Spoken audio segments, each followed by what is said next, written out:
Now let's talk about those dangerous liaisons, right? Liaison. I'm saying it just like you. Les liaisons dangereuses. So what are they? It's like, for example, you want to say the apricots. The apricots. Apricots in French is abricot. Abricot. And it's masculine, so you would use the pronoun le. Right. Now the problem is when you associate le et abricot, le ends with a vowel and abricot starts with a vowel. So basically you contract both the I and the A. So le abricot becomes l'abricot. You skip the letter E from the pronoun and it goes L apostrophe abricot. When you have one word ending with a vowel and the next one starting with a vowel, you combine both. In English, you say, I'm having a drink, right? So you use the verb to have. Well, in French, we say, je prends un verre. So it's the verb to take. It's very confusing for English people at first. Like they just say, j'ai un verre, ou je suis en train d'avoir un verre. No, you use the word to take. I have a drink, not to confuse with I have a dream. It works too. I have a drink and I take a drink.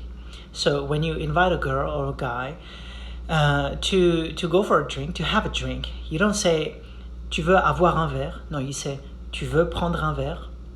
Tu veux prendre un verre. Prendre un verre. One more time, repeat after me. Prendre un verre. One word that English-speaking people struggle a lot is when it's time to say this little bad boy, microwave. It goes in two words, micro, onde. Onde is French for wave. So micro, onde. That's why it's very important to do those pronunciation. I'm getting closer, right? Micro, onde, onde, micro, onde, onde. Don't be afraid to look stupid. I know I look dumb and retarded right now, but that's the way you master it. So, micro-onde, microwave. One more time.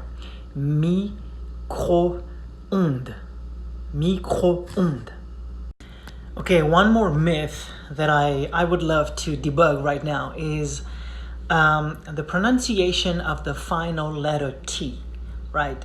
For example, there's this French word that English speaking people say is restaurant, right?